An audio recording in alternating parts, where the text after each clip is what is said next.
It's time to welcome a new artist. Welcome back to the Selection Live Radio Show. The artist I'm going to welcome right now is another legend of house music. He has been in the game for more than 3 decades. I've got some vinyls of him here. He has been collaborating with big names in the industry. He also has been supported by the biggest. He has been touring the globe for so many years, and I am extremely excited to have him on the phone right now. All right, ladies and gentlemen, dear listeners, let's no wait no more. I have the massive privilege to welcome this artist that I've been following for years. He's been in the game for so many years. His name is DJ Disciple, and he's live with me from his recording studio in the US. Good evening, Disciple. How you doing?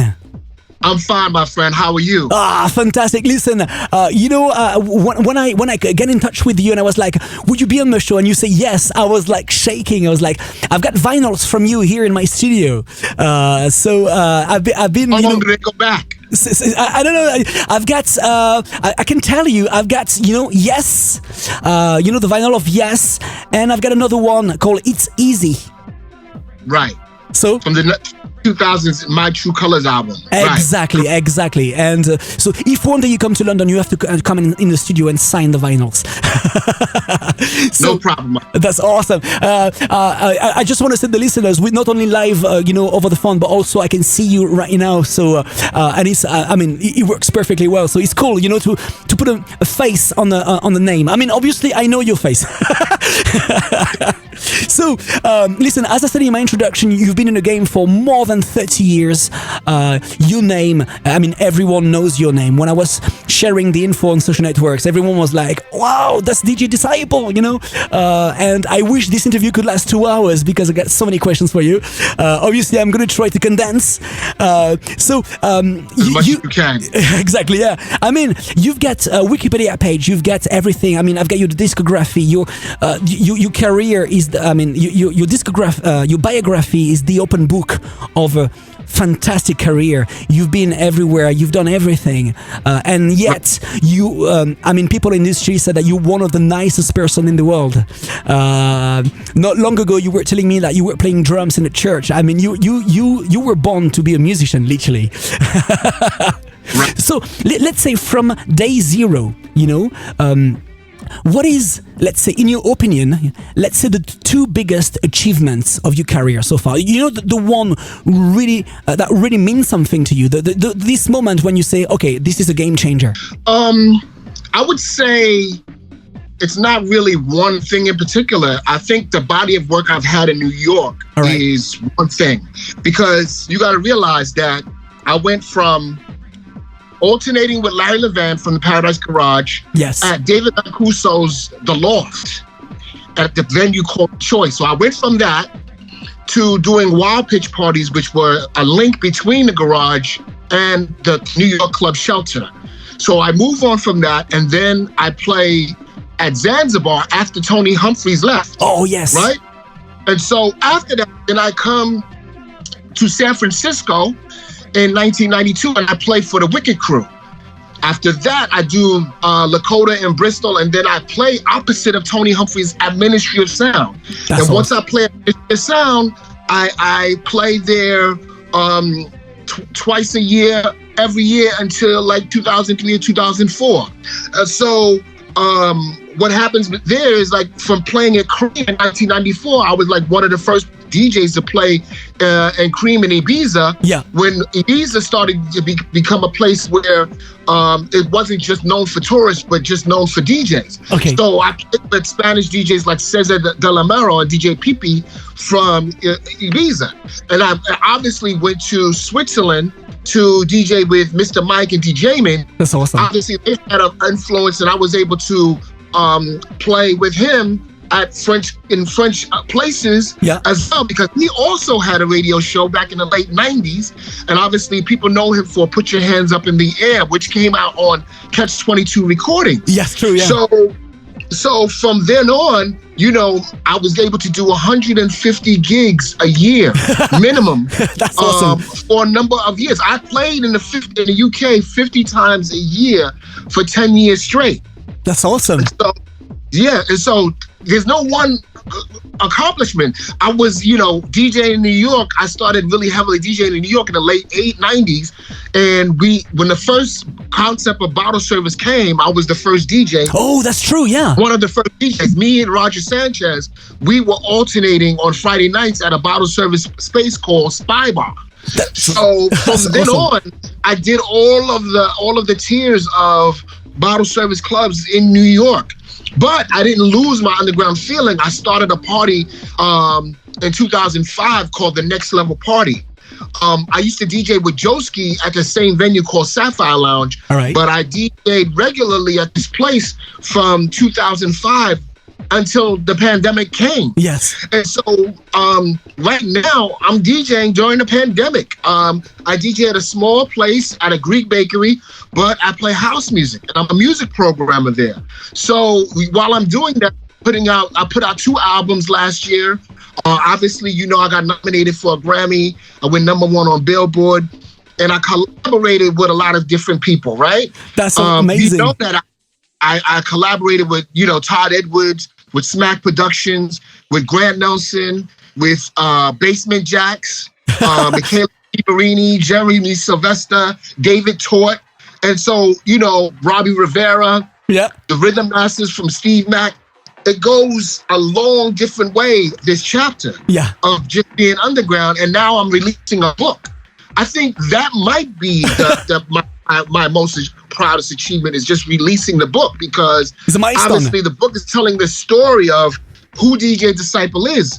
Not many people know that I'm a Christian I started off as a Christian DJ, but I held the name DJ Disciple because I wanted to remind people that only what you do for Christ shall last, because I'm a Christian. And I'm not ashamed of the gospel of Jesus Christ. So I still adhere to that even till this day. I know that's question number 1. I don't want to. I know you have other questions for me. I mean, that's amazing. I mean, seriously, not only a book, but we literally can shoot a movie about your life, about your career. I mean, it's absolutely amazing. You've been through so many, music, things. I mean, like historical moments. You started from nothing and you became this huge star. Even you were working on the radio, WNYE as well, on FM radio. You've been pretty everywhere. I mean, you are, extremely inspiring for a lot of artists who are listening to you right now, and especially young artists who would love to become a half of who you are today. So, but the thing is, you were saying that, and it's not something that I prepare, but I'm trying to understand. You've been basically in the game for so many years, and back in the day there was no internet, there was not all the things. So to become famous, you have to find other way to become popular by selling your records. And then you were touring the globe, as you say. You came to Europe, you came to the UK, here in London, Ministry of Sound. That was a completely different way to promote yourself. Don't you miss sometime these good old times to have this kind of organic approach? You have to connect with the people. I think there's a time and a season for everything. Okay. And what happens is, within that time, things phase out, because what happens is that you get mandated and it becomes so commercial that people eventually evolve to newer things. I don't frown at all on people that are doing things in a new way. Yes. Some people frown on, like, say for instance, they 82% of people don't get paid properly from Spotify. That's right? True, yeah. They don't get the money or royalties they receive. If you put out a record and you're dealing with a distributor, a lot of times you're not going to see the full value of your money, because what happens is that the music becomes disposable once it's online. A lot of techno DJs, they put their stuff out on vinyl because they see more value in it, because they know it's not as accessible. Yeah. But one thing you have to be grateful for, between 2005 and 2007, or 2005 and 2006, or I would say earlier, there was a stagnant point wherein you had a lot of Napster going on, a lot of file trading going on. Yeah, peer-to-peer stuff, yeah. Right, and so there was no outlet for a Traxsource or a Beatport. And when they came up to that point, we were able to make some of the money back Yes. And so we should be grateful that there have been some technology advances to make us better as artists. Now, we should have summits and meetings with the Track Source, the Beatports, and all these other places so that we can get a fair cut of or a better cut of what we make as artists. Because if you put a record out online, say for instance Track Source or Beatport, you only have a certain limit at a time before you make it after that record. Once that record is out, and then you have to go on to the next one. And so that's the reason why you see like over 20,000 releases a week just on one site of records. That's true, yeah. So that's just one of the ways that, there's been advances. Obviously, social media, during the EDM era, social media has helped artists become more famous because the internet didn't even know about who the artist was until the internet came. Yeah. So the internet benefited a whole new generation of dance music lovers where we might not have had those dance music lovers if we had not had those sources. You're absolutely right. I mean, back in the day, our social media was the vinyl store. We used to spend like a half a day, maybe buying like 5 vinyls, but listening to like, 50 of them and connect with the other DJs, locally. And also back in the day, I mean, you've been through all, this technology called, revolutions in the music industry. Back in the day, music cost much more money to be produced, So we're going to play that track of yours called Courage and Sacrifice. Amazing tracks that you produced. So what I'm going to do, I'm going to let you introduce the track yourself, which is a rule, on the show. So you're going to say, hi, this is DJ Disciple and you are listening to Courage and Sacrifice on the Selection Live show. And then bam, we play the song. Rock and roll. Hey, this is DJ Disciple and you're listening to my tune, Courage and Sacrifice on the Selection Live show. You want to drop us a line during the show? If you have a message, use the hashtag Selection Live Show on Facebook and Twitter.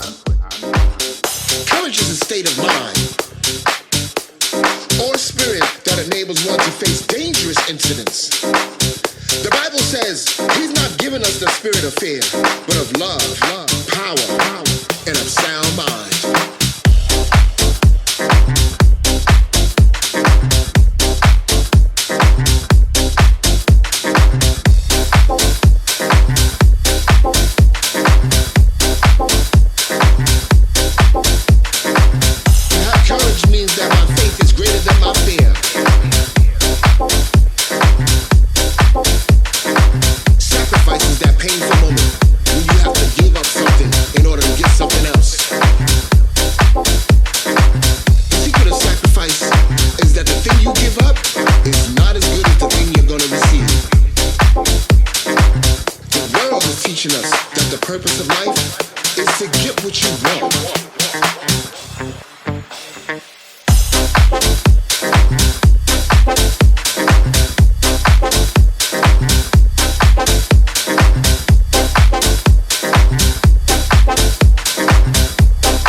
That you're not intimidated. To have courage means that my faith is greater than my fear.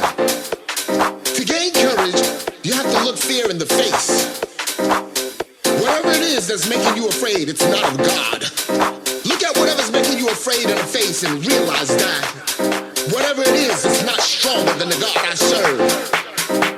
The Bible says He's not giving us a spirit of fear, but of love, power, and a sound mind.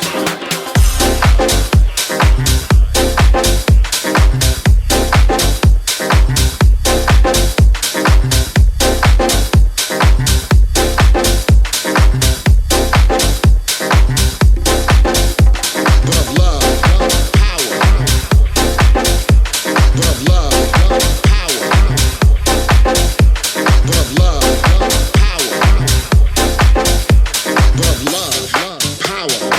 in a sound mind. The Laurent Schark Selection Live. Welcome back to the Selection Live radio show. You just listened to the absolutely exquisite Courage and Sacrifice by DJ Disciple, who is live with me from New York.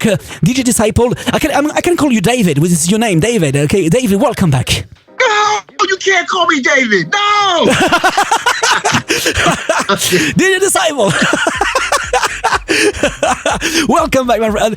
Listen, I've got like a massive discography of you, and everything you touch turns into gold, and in so many genres of house music, something more like, deep, something more like, gospel, soulful. Listen, I like everything. Sometimes I feel like, but there is always this signature touch, in your music, very recognizable, this, positive energy in your music, which is absolutely amazing. How, as a producer in a studio, how do you get to work? Do you have like a routine way to produce music? You listen to the radios? How do you, what your inspiration, your routine? When you get into the studio, you turn off your computer. How does it work in your mind? Well, what I do is I invade other people's studios. I'll give you a story. I went to Proc and you ever heard of Proc and Fitch? Of course, yeah, right, okay. from Brighton. So I went to England. And I worked out at Brock and Fitch's studio, and we did a collaboration together. Okay. And so the first thing I did was I looked at the engineer's board, and I looked at the sounds that he had. And I said, listen, I told the duo, I said, listen, we got to get the money sound. That's going to make us money. Right? So there's always that money sound that you always have, whether it's a flute, a filtered harp, or the way you do the vocals, whether they're tuned up or tuned down. Because we all know about the Cubase, we all know about the Logic, we all know about everything, Fruity Loops, any program that you can use to find a way to make successful records. I like this, the money sound, I love this. Right? So basically the money sound is the attractive sound. Okay. Because a lot of times the way records are made now, you got your 16 bars, you got your first drop, then you do your other 16 and 24 bars, and then you got your second drop, which is formulaic house music. It is. But deep house doesn't work in that way, wherein you can take a little bit more chances. You don't have to be anthemic about what you think or perceive the crowd is going to be able to do. Guys, I told you, Disciple is like literally the open book. If you want to learn how to produce, if you want to learn how to produce music, listen to this interview and, drink every single word. All right, carry on. Right. I'm like a kid. I'm listening to you like a kid. Yeah. It's the same pattern that I use. Like if I work with a Grant Nelson, he has a UK garage sound. Yeah. And so he's going to use filters and vocals and sounds that complement what he's putting out. The David Penn sound is the same way. Courage and Sacrifice is nothing but a marketed David Penn sound. Yes. If I want a record to sound like David Penn, I make a record like Courage and Sacrifice. If I want to make an Afro South African house record, I would do a record like Midnight Espresso. But the thing is that who's doing it and who is making the sound? And so, yes, we can get the filtered congos, we can get the live percussion. You can buy singers now. Yeah. And the way people buy singers is a lot of times people go to Fiverr because we know that we are into the era where it's easily listening, the ADD crowd. The ADD crowd want to hear the repeated vocals over and over again. Yeah. So you can go to Fiverr and you can pay for a vocalist, and you can spend maybe like 20, 30 euros on a singer that's professional that can sing a 2-minute tune in a loop. Yeah. Because basically we all come back to that same volume of sound. Yes. Instead of extending and making the vocals more meaningful, because we're in an ADD generation, we don't value lyrics as much as we value hooks. Yeah. So we value hooks more, and that's the difference in the change of music from when I was making music in 1992, 1993. Yeah.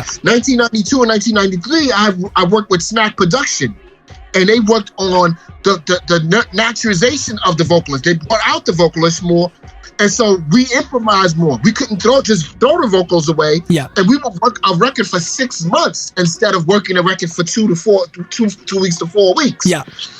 Also, obviously, by focusing on the sounds, whether you get them from Juno or to the latest sound that you have, you always work with, whether you go to DJ Mag and you look for a Mix Mag, you're always going to find new plugins that work with Logic. Yes. That give you the sample effect. But it's also who is teaching you how to go to that next level. If you listen to some David Tort records, he's from the tech house genre. He has a certain standard of baseline of sound that he has, and it works uniquely. But if I connect with him and I collaborate with him, it's going to come out different. The reason why I've worked with so many people and had a collaborative spirit is because I know that I can go farther in the industry and in my career if I did that. People that only deal with their sound can't really expand long term. They can do something in the short term and they can evolve in the short term, but I think that it expedites itself when you work with other producers that also may have a different ideology or different path how they might produce music. Thomas Banglatar is not going to produce the same music the same way Antoine Claraman might. But Antoine Claraman can also link with a DJ from South Africa or a DJ from Colombia or a DJ from the Netherlands that's going to bring out something different in his sound. Yeah. So you can have a standard of what you do on your computer and your laptop and you work from that. But if I say Michael Gray from Full Intention, hey, can you add to what I've done here? Or if I speak to Chucky from the Netherlands, can you add to what I've done? Yeah. They can do that in a global way and bring out the money sound. I love this, the money sound. So literally, guys, listen, just believe everything that Disciple is saying right now. No, don't believe it. No, seriously. I mean, collaborating is the best way to get out of your comfort zone and try something that you would have never tried if you were on your own in the studio. Listen to the same loop, the same sound. But when you have like this kind of routine of work, having this organic approach with someone else in the studio and try something that you would never do if you were on your own. This is the best way to bring your sound to another level and another dimension. And you've been collaborating with like amazing people, but. Do you have like a dream collaboration? Like, just imagine this big artist, let's say, still alive, all right? He's going to call you tomorrow. So he's going to say, David, I would love to collaborate with you. Okay, this dream collaboration, who would it be? I would love to collaborate. I would have loved to collaborate with Miles Davis, and I'll tell you why. My father played with Miles Davis. All right. Miles Davis, his grandson, is my barber. His grandson cuts my hair. Really? and my brother plays the bass for George Benson. Okay. Which is another jazz aficionado. Oh, your brother, is that the guy with the long hair? No, my brother is Kelly Banks. He plays bass for George Benson since 1976. So just think about it like this. I'm growing up, right? My father played with Miles Davis. Yeah. My brother plays with George Benson. Yeah, okay. His girlfriend, my brother's girlfriend, is Jocelyn Brown. Oh my God! Okay? Oh my God! Right? So, and then I live down the block from Strafe.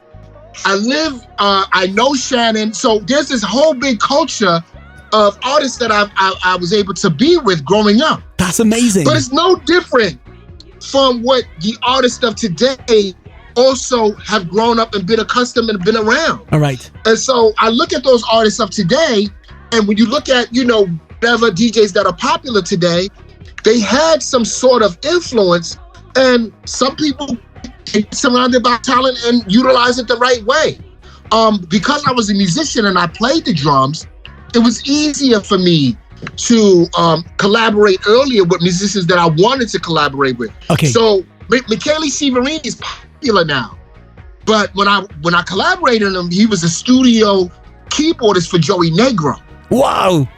Joey Negro was huge, but Michele Severini helped play on a lot of those records that he was mostly popular for. All right. And so when you think about that, and you think about like a Robbie Rivera, yeah, because we had like the disco era, and we knew that DJ Sneak had a big part of it. Oh, yes. Daft Punk had a big part of it. Armin Van Helden had a big part of it. Yeah. And Robbie Rivera was like that next guy coming up before things eventually phased out. Him and Gene Farris. Yeah. And all of these guys that were doing disco records, because doing disco house records and doing funky house in the mid-2000s was something big before things went, before trance took over, things went electronic, and then we went to EDM phase. Yes. And so I think that it was important for me to like collaborate who I wanted to collaborate with. Okay. And that was from the very start when I worked with from Smack, Todd Edwards. I worked with a lot of different guys. Okay. And I think the quickest studio session was with Basement Jacks because they just had me do vocals, which was slide, and that was it. Oh. With Felix had me out. But I worked with a lot of those guys, and I was able to pick some things of. So I collaborated with all the people I really wanted to, but if I would have, it would have definitely been Miles Davis, and even I loved Satchmo. I did. I loved Satchmo. Oh, absolutely amazing. So let's forget about this COVID, this lockdown thing, all right? We are still in 2019, all right? What is DJ Disciple weekly agenda? Let's say from Monday to Sunday, how do you manage your time between your personal life, your production, your DJing, what is your template agenda, from Monday to Sunday? Well, let me say that from 2011 until now, I have not traveled. Okay. And I travel because I have full custody of my daughter. I take care of my daughter full time. Okay. Her mom is in another state. And so I take care of my daughter 24/7. I'm a full... Family is the most important thing. Family first. Right. So, having said that, on a Tuesday, I do my own release party. 2 years ago, was going. I do a Tuesday party called Release. Okay. And what I do is I focus on DJs and I bring in and I have guests of DJs that are from the millennial and Gen Z generation specifically. Okay. That means I work with new deep house DJs to create a collective of individual talent that don't have a platform and give them a platform on a Tuesday night. That's very nice of you, yeah. On a Wednesday night, I was doing a techno night called Enjoy, right? So I'm doing a techno night, but focusing on Detroit artists or Detroit techno from DJs from Williamsburg all the way to Lower Manhattan. The venue was in Lower Manhattan. That's awesome. Okay? And then on Thursday, I played in Coney Island at a restaurant place because I never DJed for one scene. I DJed for a lot of different scenes. And one of the scenes I played in was the restaurant scene. So obviously, working in the restaurant scene, I DJ at a bakery called Martha's Country Bakery. That's awesome. It's the place people sit down and they eat all the sweets that they want to eat. And I play music. I'm the ear candy for the music that they want to hear. There's no dancing or anything like that. But I just play music for a restaurant and I'm like the mood collector. Yeah. And because Williamsburg is such a trendy area and I'm the DJ there, I am also that appetite that goes to what they love. I've been doing this for 4 years. So every weekend I do this. And after that, sometimes I do an after hour, which is like the next level party, after hour party, where I play deep house at whatever pop-up location they might have. So up until then, I was working and DJing before the pandemic 5 nights a week. Okay. I wasn't putting out a lot of music. I was probably putting out 2 or 3 releases a year. Okay. When COVID hit, I was putting out from June until October, I was putting out a record a week. And I put out 2 albums during COVID. So what COVID made me do was go back in the studio more, collaborate more, and put out much more music. More music than I've ever put out. Because music is a healer. And what happens is, because we have the highest death toll as a state, I think that you want to be able to heal people that want to get released from politics. They want to get released from COVID. And we also know that Black Lives Matter and the social uprising. Yeah. So those are 3 main features that we've had to deal with.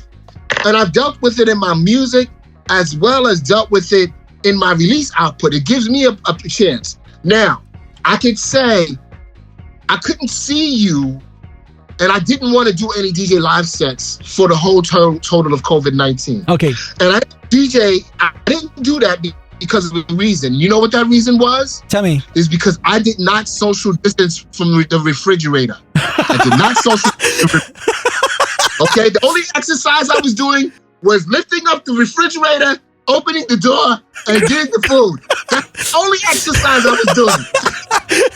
Okay? So I did not social distance from the refrigerator, and as a result, I became pregnant, And as a result, I could not do any DJ live sessions because they would say, yes, that's DJ Disciple, but he looks pregnant.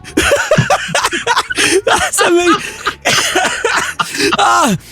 You know what? You got me thirsty. So I need to play another song. So I'm gonna go to my refrigerator and grab a beer. All right. Listen, I've got this amazing track. The D's classic vibe remix of "Real Feeling" by yourself and Iman, which is a track I'm gonna play right now. Okay. Guys, if you have any questions with the absolutely amazing DJ Disciple, use the Telegram. Join the channel on Telegram, t.me/SelectionLive. You can find Selection Live if you search for it and ask your question right now on Telegram, and it's completely free.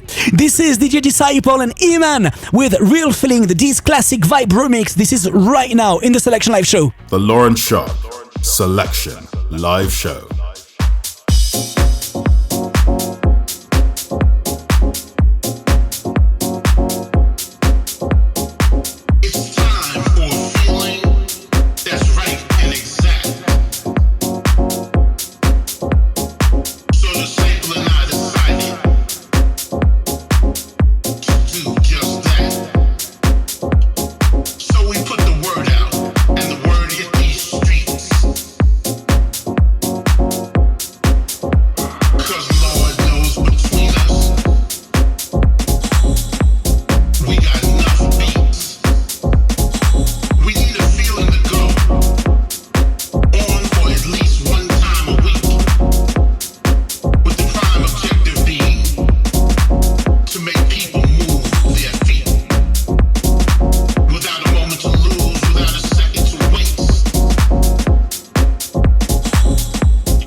the Laurent Schark Selection live. Welcome back to the Selection Live Show. You just listened to DJ Disciple and Iman. Real feeling that these classic vibe remix. I've got my beer now. I went to my refrigerator and we are ready to carry on. DJ Disciple, welcome back. Thank you. Welcome. Listen, another track completely different from Courage and Sacrifice, but still with your very special touch, positive energy. Listen, you've been saying so many things just before this musical break that I would love to jump on, and I know we will be talking like for one day about everything you've been dealing with in America, your music, your background, how you get to work, so many things. I can feel that there is so much love in your music, and music is food for the soul. As a musician yourself, as a drummer, as a DJ, as a producer, we always fall in love with this one song that we will love, that we wish we had produced. This long song that you love, and you were like, oh, I wish I was the producer of that song. Do you have like this one song that you would never get bored of, and you would love to have been the producer of? I would love to have produced some of the early gospel stuff that was coming out. Because the gospel music is the foundation of why I loved music so much. With Edwin Hawkins, with Richard Smallwood.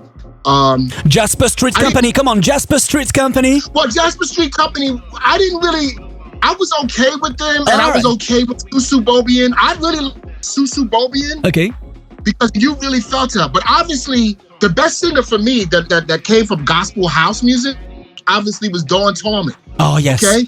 Because Dawn Tallman and me and her, we met at the Sound Factory bar.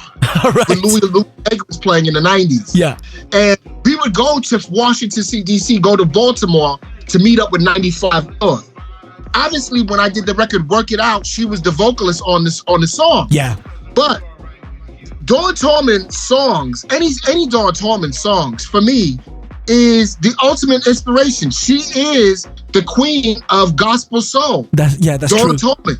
Obviously, she had a hit record with Bob Sinclair, and that was her biggest record. But the record after the Bob Sinclair record, it's mine.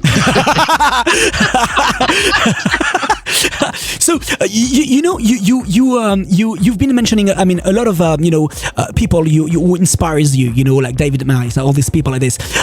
You obviously you have been signed on, and that's a question for producers who are listening to you right now. When you finish a song, is ready to be signed. How does it work? Business wise, how do you approach the record labels? How do you get it out? How do you get it signed? Okay, so here's the thing that we need to know. There you go. Not all good DJs are good business people. Yes, that's true. I'm going to say that again. Not all good DJs are good business people. In fact, DJs that do business in record labels, I would say half of them don't know what the hell they're doing. They don't know. But the thing I did was, here's what I did, right? I shopped my records to record labels. And what wound up happening is, I never saw a royalty statement. A lot of times they would try to rate me and try to take my half of the publishing. All right. A lot of times, they would never really promote the record. They would just put it out there. Yeah. And you would have to do most of the promotion. So because of that, I started my own record label, which is Catch 22. The reason why I started Catch 22 was because I felt like if you don't put out a record, then nobody knows you. That's true. But if you do put out a record and you have another label, then they rate you. And I didn't want to get raped. So what I did was I put out a lot of records on my label and I licensed it to a lot of record labels. Like in France, I licensed a lot of records to Happy Music. Yes. I licensed a lot of records to Bio Music, to a lot of the French labels. Yeah. So what wound up happening was I was in over 700 compilations. This is when compilations was big. And I was able to license music out. And obviously, most major independent labels can do a better job than I do. But the key thing is that I had to ask myself, did I want the catalog to be kept under my name, that I wanted to keep everything under my catalog. Because once it's gone, it's never going to return back. Yes. Once you sell your record in perpetuity, then you never get that record back. And if it was a hit record, you never get it back. That's true. You're gone forever. It's gamble, literally. And so it's definitely a gamble, but then like if you put your record out on Tool Rooms, if you put your record out on King Street, if you put your record out, yeah, they give you a name, but then it's like, at what cost? Yeah. A lot of the labels now that you're working with digitally, they only want to give you a couple of $100 as an advance, or if any, and no money at all. Any advance, yeah, exactly. Yeah. And so it's like you have to spend. Yeah. Your time is worth $400 or $500. Yes. So if you got to spend X amount of time trying to put this music out, and then you sign it to a label, they're giving you less of the money of what you're really truly valued at. That's true. Then you lose. Yeah. If you're not putting it on your own. You're absolutely when right. you put it on your own, it might be sacrificed to the digital store machine. It might be sacrificed in 2 weeks, but it's still yours. You could go back to it. You could re-release it. You could remix it. That's why you see so many record labels, they put the records out over and over and over and over. Yeah. Because they're trying to create or get back the value that they first spent the money on in the first place. You're right, yeah. If I spent $1,000 for a Michelle Weeks vocal or $7, well, if I didn't make my money back the first time, then there's gonna be other remixes, and then the remixes you're only gonna pay them $100 or $200 to remix a record, and a lot of them will do it for free. Yeah. So it's really hard in the game right now because we have a large density of music out. Yes. But we have very few labels that can really put you to the top. And then those labels, depending on what kind of name you have, it depends on, what they see you as. If they see you as a priority, then you're going to get top notch and you're going to get taken care of. Yes. But if they don't see you as a priority, they're going to use you like dog meat, man. Yeah, you're absolutely right. I mean, you gave some really good pieces of advice, to like young producers. You can create your own record label, but obviously your own record label when he is born, is unknown. So you may sacrifice the popularity you could get from a bigger record label like, Ministry of Sound, Defected, this stuff like this. But they can rip you off. But it's a gamble, as you said, because in the meantime they may make your name as well, and you can tour. Right. And basically, even if you don't make much money from, let's say, from the sales from your record, you get some, gigs, in clubs. And well, here's the thing about that too. Well, it's gotten to the point. Well, 2020, there was a culture called play for play DJs. Yes. Where DJs would pay their flight to go out, they would pay their hotel room just to get a gig somewhere, and then they wouldn't even get paid for the gig. I would never do that. So that's a pay for play DJ, right? But that culture is a strong culture. Why? Because there's so much supply of DJs that are doing it themselves. Yeah. And not enough demand for the actual clubs that actually want them. Yeah. So you can have a hit record, you can be in the top 10, the top 20, but with the right management, if you're not marketed right, if you're too old in the game, you still won't get the primary tier gigs. Yeah. If you look at the top 100 DJs, we'll probably be at the number 500. Yeah. Before they get to us. You're absolutely right. And so you have to kind of build your own lane.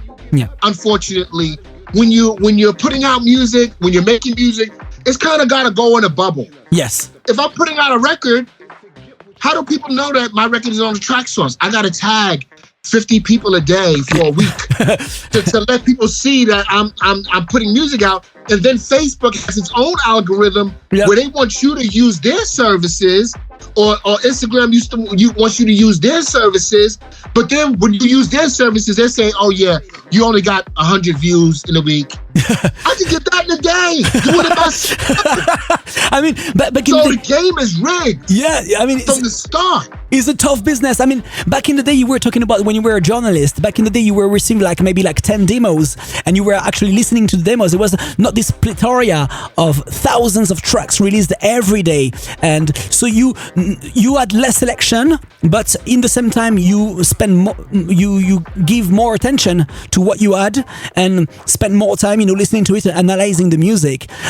Now any kid can produce his music and send it to Japan or America without moving from his bedroom. Yeah, not moving from his bedroom. Yeah, that's crazy. You were talking about gigs, and as a DJ, you've been touring the globe. You've been so many times, okay?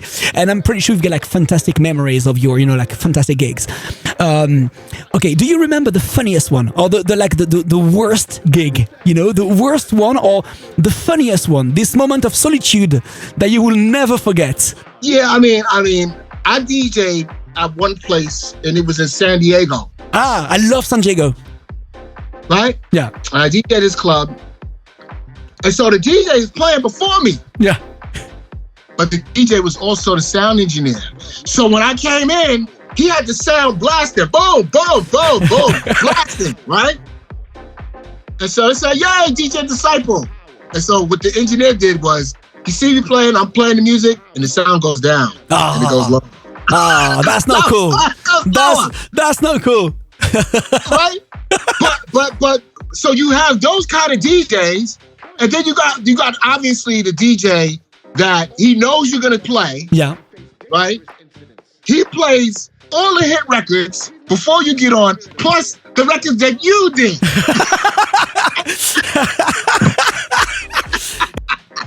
Right? And so you're like, what I'm doing here? What am I doing here? or they book a DJ, right? And they book a DJ that has like a trance following. Their local trance following is bigger than your regular house following. And so the trance DJ that comes on, he's playing 130 BPM. I mean 140 BPM. And you have to follow that. And the promoter is basically, he's like, listen, if you want the job, you got to follow that. So basically what happened was I had to follow Pete Tong in 1995.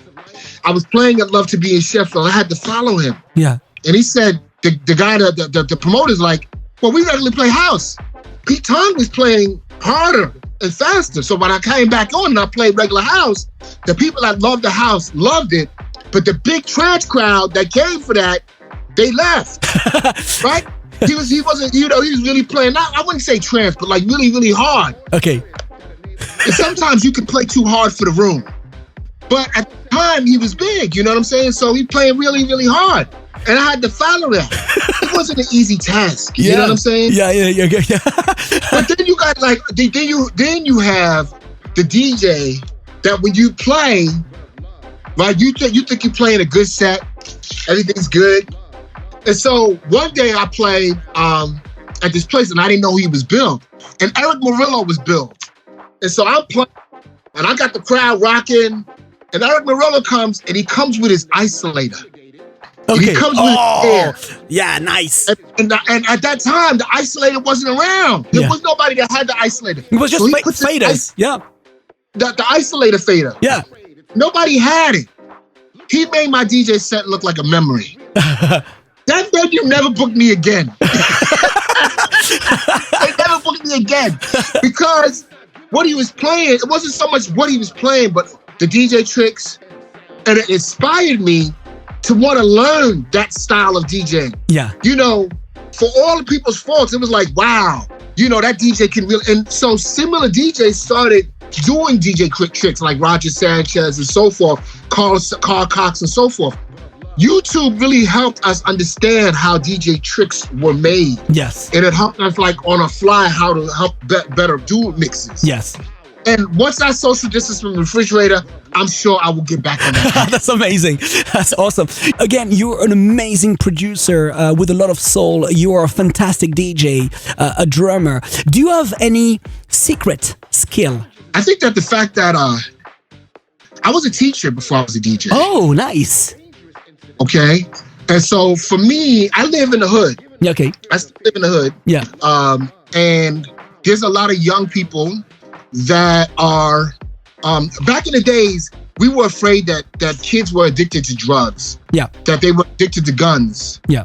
But right now, the biggest thing that people are addicted to right now are video games. Okay. Because the video games have distracted youth so much.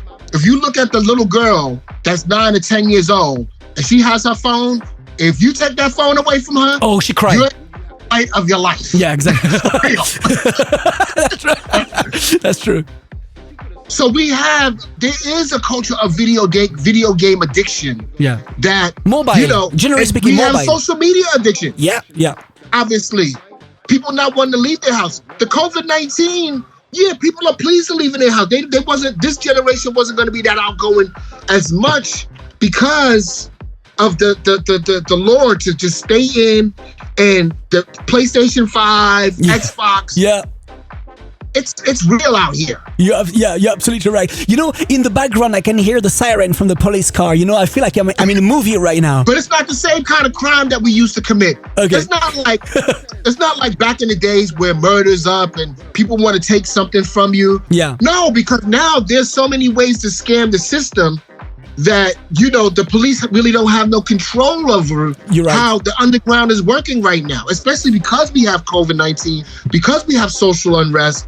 There's a distraction there where people are getting away with things. There's 900,000 people that have filed for unemployment, right? And so how many people are doing that fraudulently that were never working in the first place, but they're filing it because it's a get over hustle scheme. Hustlers hustle. Yeah. And that's not going to stop either. You're absolutely right. You were talking about how you are committed to the young people in your community, in your hood. Just imagine tomorrow you meet let's say the 15 years old young DJ disciple, the 15 years old David. You meet him. What would you tell him? Well, it's not what I would tell him. It's what I'm telling him now, because I teach DJs how to play music. And one of the things I do is I let them in the house. I let them, play with the equipment. Yeah. And their thing is that they want to learn trap music. They want to learn different style of music. Yeah. And so they want to learn all the newest music. And when they get to electronic music, I'm happy to embrace them. There are hardly any black DJs that endorse regular house music. Yeah. In New York right now, I would say a majority of the black DJs play South African house music. Okay. They play Afrobeat or South African house music. A lot of DJs... Like Black Coffee kind of things. Yeah. Yeah. And so what happened is the American DJ playing South African music globally does not really help them get gigs internationally. Because if they wanted the sound of South Africa, they get the South African DJ. Exactly, yeah. They get all of them. Yeah. Manu is right there. So they don't really need somebody from New York playing Manu records when Manu is right there. Yes, right. Yeah. So for me, it's important to help reintroduce people that are from the 18 to 25-year-old bracket. Yeah. Introduce them or reintroduce them to house music that is regular house music, not forfeiting the South African. You can still have the South African house music because we know that's the flavor. Yeah. But just also endure other, try other styles of house music out, not just that. Listen, most adults, if you're between 40 and 60 or late 30s, if you're not playing Afro house, to them, you're not really playing a set. Oh, That's how people become. Yeah. They're not really playing a lot of, you don't play a lot of DJ spin or stuff like that. You got to play the South African house music out here in New York for the black crowd. Yeah. Meanwhile, the white crowd like the Maya J. Coles and they like their deep house. Yeah. But in a new deep house way. And not enough black producers are making enough of that black deep house. That's why I worked with DeMarcus Lewis a lot, because he's one of the very few guys that are still making pure deep house without completely going the South African way. Yes, you're right. You're right. So, what about DJ Disciple in 5 years from now? Do you have any a dream, like a project, something that you have in your heart that you really want to achieve? We always say, I live every day, like it was the last day. But as a musician, as an artist, you're always dreaming of things you would love to achieve. Like it can be an album, a collaboration, someone. Do you have like a dream like this or a project you're working on? Well, let's just think about it like this. Okay. My daughter is 9 years old. Okay. And I'm the favorite man in her life. I'm number one in her life. I'm her best friend. Okay. 5 years from now, I will be the enemy. Because she will want boyfriends. Oh, yeah. Something that I cannot tolerate. I don't know if I'll be thinking about music 5 years from now. If this girl, listen, our job as fathers, the only job we have is to keep our daughters off the pole. Yes. Just keep them off the strip pole. That's the only job we have. Yes. Keep them off the pole. You're absolutely right. You know, talking about music, do you... Right, but back to music. 5 years from now, obviously I still want to produce. Yeah. But I'm working with newer, younger remixers, young, unbridled talent. All right. The guy that did, yes, his name is Jaden Voss. Okay. He did a remix for me. He's 18 years old. Wow. I'm working with Chris Sams right now. He's 28 years old. So I'm working with younger producers that has a millennial get Gen Z state of mind. Oh, that's excellent. That's a very good project. I think there are millennials and I think there are Gen Zers that do embrace the music and that do have that wherewithal to be the next generation of ambassadors for the music, because that's what we look for to help endorse and continue on. Now, it may not be called house music 5 years from now. Yeah. It may be called something else. First of all, America never embraced house music. They never embraced it the way they should have. Yeah. When EDM came back, then they embraced it as EDM. And they made festivals corporate. You know, it's a corporate term for being raves. Yes. It's just all festivals are the corporate terms of raves. Yeah, that's all they are. You were talking about the fact that during this lockdowns you've been releasing a lot of music. Let's say within the next 2-3 months, do you have any big tracks you're gonna release, like collaborations or? Yeah, like I said, I've been working with a lot of younger artists. I want to work with a French vocalist. I'm working with a French vocalist that's sings French. I'm working with a Brazilian artist. I want to go back to the time of working on global international house music again. Okay. I think that I've done a lot of soulful music last year with Dawn Tallman, with working with DeMarcus Lewis, and I put out a lot of releases that had a lot of soulful emphasis. But I think this year I want to focus more on global emphasis.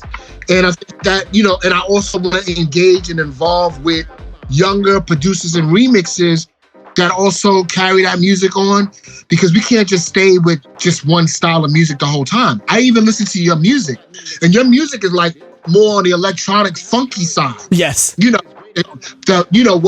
What Ian Carey would have been 10 years later, Yeah. Because I remember Ian and that Junior Jack sound, that whole, Yes. And so people have gone back to some of that. Yeah. And, it's good to infuse and not forget what some of the sounds that we've had. Yeah. I think 2019, old school 90s house was really big. Now people are looking for something new and exciting. And there's always going to be that way of reinvention. Yeah. I would encourage everybody to stay into a reinvention stage. You're absolutely right. That's amazing. As I told you at the beginning of the show, we have more than 3 million unique listeners on more than 40 radios, which is pretty big. No pressure. Obviously, no. Plenty of your fans, thousands of your fans right now are listening to you right now. Do you have a message for your fans? Well, I would say that love to dance. I knew you would say that. I knew you would start with love. I don't know, for some reason love I knew. Dance, because look, at the end of the day, life is too short. And I think that one thing about house music, if you do it long enough, I know people that are 70 years old that still dancing to house music. And when they dance, they have they don't get no high blood pressure, no heart attacks, no diabetes, none of that stuff, because their life is committed to dancing. Their knees ain't hurting no more. And so kids that love to dance, I think are gonna benefit the most. Nothing wrong with being into because I know that we're in the selfie generation. Yeah. And there's nothing wrong with the selfie generation. But I think that you can adapt both. I think you can still love to dance. Now, it doesn't mean, may not be our music. It might be trap. It might be UK garage. It might be, whatever music is out there.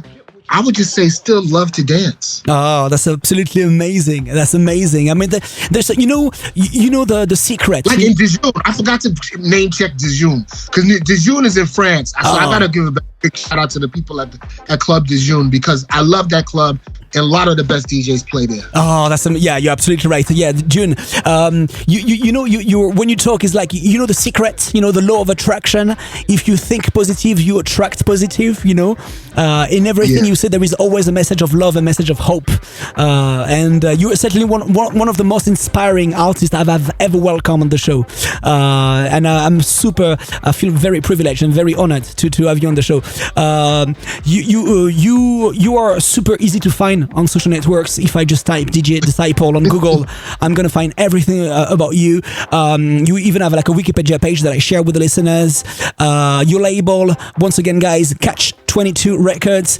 Everything. There is this track that I'm gonna play again. It's called When I Die. The DJ Disciple Le Souk NYC mix. I love that track.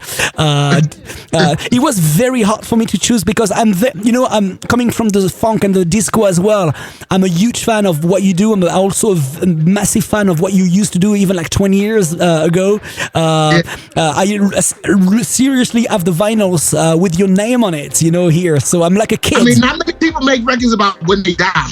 Yeah, exactly.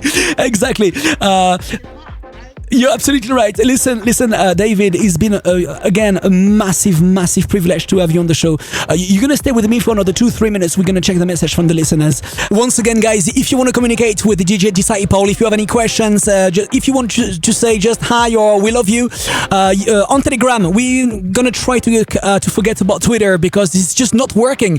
Neither for us nor for you guys. So Telegram, look for Selection Live is a channel, t.me/Selection Live, or I think if you just type Selection Live, you should find it. Join the channel, leave your message, react, okay, during the whole show, and we will find you. David, thanks a million. We didn't even go through like half of the question that I had for you. I've got Anthony Francis. No? Fun time. Okay. You know what? I'm gonna have you again on the show because I have to. Listen, hopefully this year, in October this year, the ADE will happen. Hopefully, if it happens, you're gonna come. Hopefully.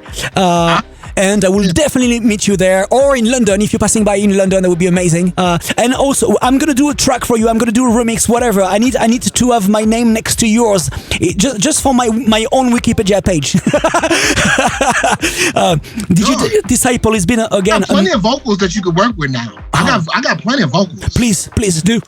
Please do. Again, stay with me on the phone, all right? We're going to check the message from the listeners.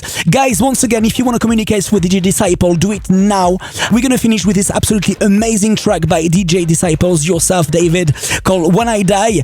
And the DJs are going to take comment now on the show Behind the Decks here in WM Studios. This is DJ Disciple, When I Die, the Disciple, the Souk NYC mix. This is right now in the Selection Live show. Disciple, thank you so much. We love you.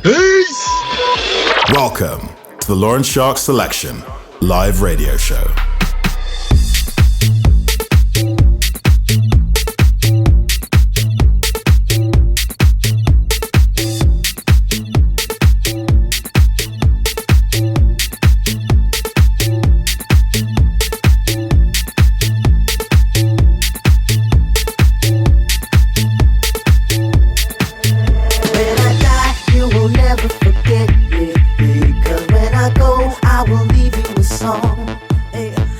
Sent here to do is present me children. I am ready to bow at the throne.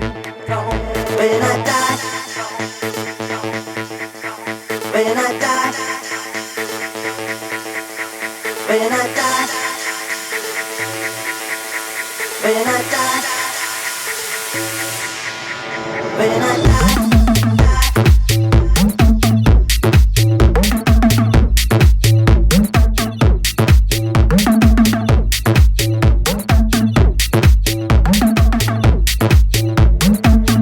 When I die, you will never forget me. Because when I go,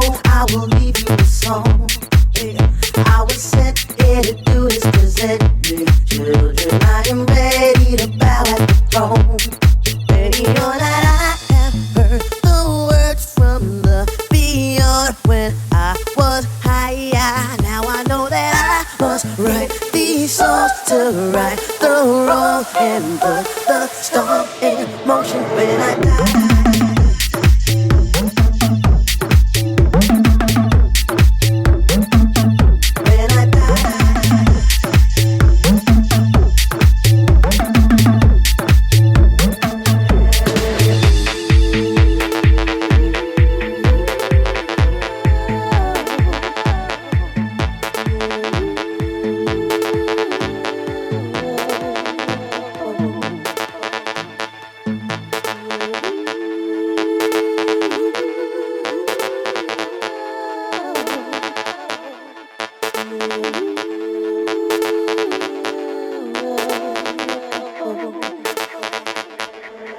When I die, you will never forget me. Because when I go, I will leave you a song.